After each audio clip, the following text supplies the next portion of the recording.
বন্ধুরা, আজকে আপনাদের সামনে যে বোর্ডটা নিয়ে আসছি এটা হাই গেইন বেস্টন ভলিউম বোর্ড সার্কিট, যেটা ইন্ডিয়ান পিসিবি বোর্ড দিয়ে তৈরি করা।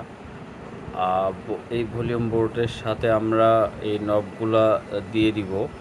100K পোটেনশিয়াল মিটারের এই নবগুলা ভলিউমগুলো পাবেন সাথে। আর হচ্ছে যে এটার ভোল্টেজ ইনপুট করাইতে হবে সিঙ্গেল ভোল্টেজ 12 ভোল্ট থেকে 15 ভোল্ট। এর সাথে আপনাদের 7812 আইসি লাগাই নিতে হবে আপনাদের। যদি এটা আপনারা না লাগাই নিতে চান তাহলে এখানে নেগেটিভ ভোল্টেজ এবং এই পাশে আপনারা সরাসরি পজিটিভ ভোল্টেজ 12 ভোল্ট আপনারা ইনক্লুড করে এটা ব্যবহার করবেন। আর এখানে ভলিউমের জন্য এটা মেন ভলিউম হিসেবে ব্যবহার করা হয়েছে।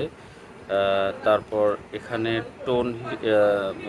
এটা টোন হিসেবে ব্যবহার করা, এটা লেফট রাইট স্টেরিও কভারেজের জন্য ব্যবহার করা হয়েছে। এখানে ব্যাজের জন্য ব্যবহার করা হয়েছে, এটা টোনের জন্য ব্যবহার করা হয়েছে। এই নবগুলা সেটেবল, এটা আপনারা চাইলে খুলাই লাগাইতে পারবেন। যদি কখনো এই ভলিউম ভেঙে যায় আপনারা পরিবর্তন করতে পারবেন, সঙ্গে দেওয়া থাকবে। তো আশা করি আপনারা বুঝতে পারছেন। এবার আপনাদের এই ভলিউমের যে দূরত্বগুলা, আমি এটা আসলে দেখানো আপনাদের বিশেষ প্রয়োজন, কারণ আপনাদের যে অ্যামপ্লিফায়ার সার্কিট বা যাই হোক যেটাতে আপনারা ইউজ করবেন সেটার মধ্যে অবশ্যই এটার মাপটা আপনাদের জানা থাকা ভালো। সে কারণে আমি এটার মিলিমিটার ডিস্টেন্সটা আপনাদেরকে আমি একটু মেজারিং করে দেখাইতে চাই, যাতে করে আপনারা খুব সহজে বুঝতে পারেন এটা কত মিলিমিটার। তো আমরা এটাকে 50 মিলিমিটারে পাইছি। মূলত 50 মিলিমিটারের ইঞ্চিতে যদি আনা হয়, আপনারা দেখেন এটা 50 মিলিমিটার। একটা ভলিউম থেকে একটা ভলিউমের দূরত্ব 50 মিলিমিটার করে। তো এটাকে যদি আমরা ইঞ্চিতে নিয়ে আসি তাহলে এটার স্কেল মেজারিং দাঁড়াইবে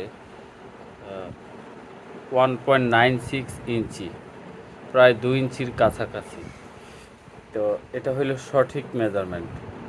আর প্র্যাকটিক্যালি আপনাদেরকে দেখাই দিলাম যাতে করে আপনাদের বুঝতে একেবারে একটু সুবিধা হয়, আপনারা সঠিকভাবে এটা সেট আপ করতে পারেন। আমরা সবসময় এটা আশা করি। তো এই ছিল আমাদের আজকের প্রোডাক্টটা। আশা করি আপনাদের উপকারে আসবে। সবাইকে শুভেচ্ছা জানিয়ে ভালো থাকবেন। আসসালামু আলাইকুম।